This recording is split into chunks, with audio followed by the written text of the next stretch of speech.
Well, hello. Let's see what we have for a 0 day today. It is chapter 41. A lot is going on, I feel like. This week has been a huge movement in the plot. We've been kind of waiting for something like this to happen, and definitely this week we've hit some big movements in that rising action. Have we hit the climax yet? No, and I'm still trying to decide, is it going to be Addie, the character that has to make a choice, or is it Darrow, the character that has to make a choice? I kind of feel like it might be Addie when she gets pushed to her limit. What choice is she going to have to make? Probably whether or not she's going to follow through with this plan of Carl's, her father. We'll look and see. Here we go. Chapter 41. Voices echoing in the hallway outside Addie's room awakened her from a deep sleep. The shades were still drawn, but Addie could see pale light slanting in from the tall windows. Must be morning. Early. She heard a soft rap on her bedroom door, and the handle twisted slowly open.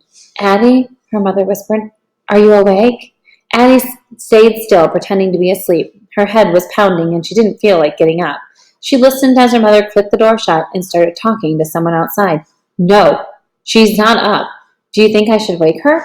A slight pause. The president's voice answered, no, let her sleep.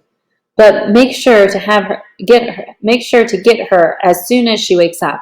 I want to make sure we see her first before the news. Addie's heart began to thump, and her palms grew cold and clammy. Had someone heard her sneak up to the game room? She thought she had been so careful. Wait, news? Addie held her breath and listened, but the hallway had grown quiet. She waited a beat, then crept from bed, grabbed her computer, and slipped back under the covers. She flipped the screen open and with trembling fingers launched the browser, hoping to figure out what her parents were talking about. What she found made her heart seize up in her chest.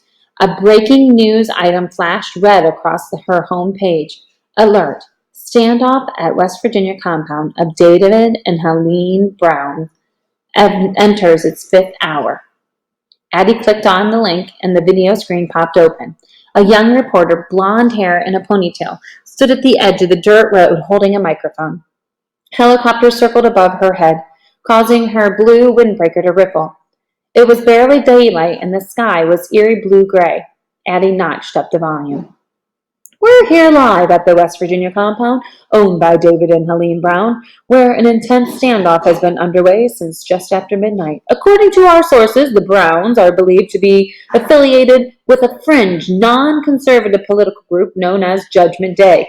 No official word yet from the FBI as to why the remote property in the middle of where they descended onto this remote property in the middle of the night, but anonymous sources have told CNN that the raid may be connected to the Dell Webster kidnapping.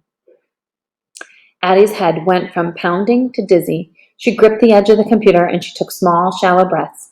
The reporter then continued. While we wait for new developments, let's go back to Brian in the studio for a look at what Judgment Day is and why its members may have drawn federal interest.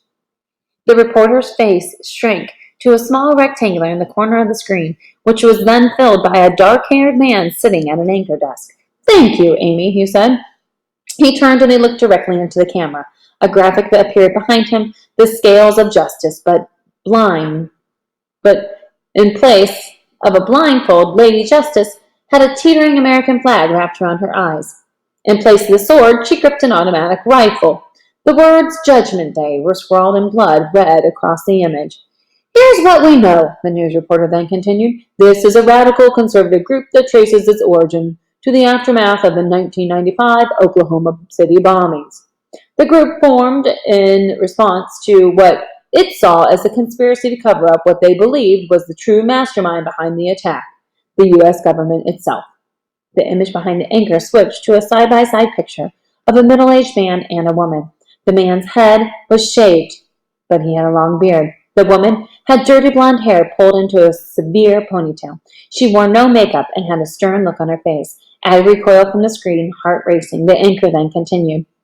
Formerly led by David and Helene Brown, Judgment Day garnered 100 or so followers in its early years, but dwindled to just a handful of widely distributed sponsors in the last decade. The Browns live here with their 3 children.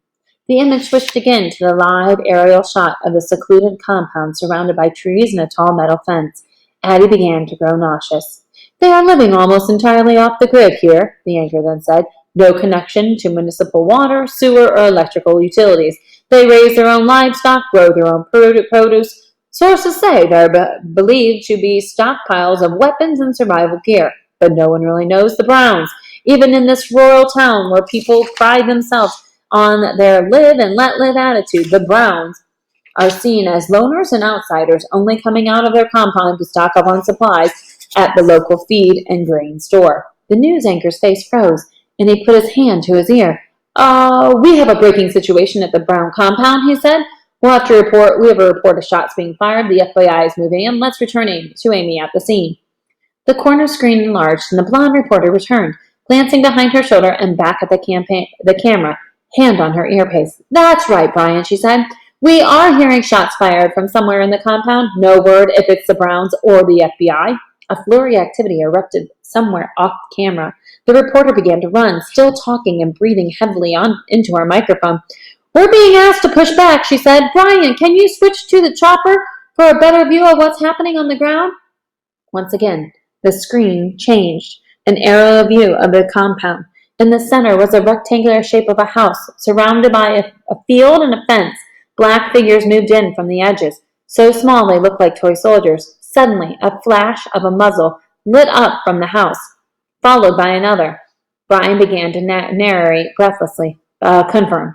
We have shots fired, he said. They appear to be coming from inside the house. I repeat, shots are being fired from inside the house. That's right, Amy's voice interjected. We can hear the FBI. They are yelling over their loudspeakers for the Browns to drop their weapons and surrender. There was a moment of silence. A smoky substance billowed from the house. It appears the FBI have shot tear gas into the building, Brian said, but they are approaching with caution as there are reports of children in the house. The chopper circled back for a tighter shot. One screen. The house's front door swung open. 2 figures ran into the front yard, guns blazing. The surrounding black figure weapons lit up like a string of flashing of Christmas lights. The couple at the center fell to the ground, and the news feed cut out. That is the end of chapter 41. Did they really kidnap her, or did she make them up? I feel like I remember at one point she said she tried to escape when they went to the feed store, and then she got caught. How did Carl then come into this? Is he connected with Judgment Day? Because I thought that was Cerberus. I'm so confused. Till next time. Thanks for listening.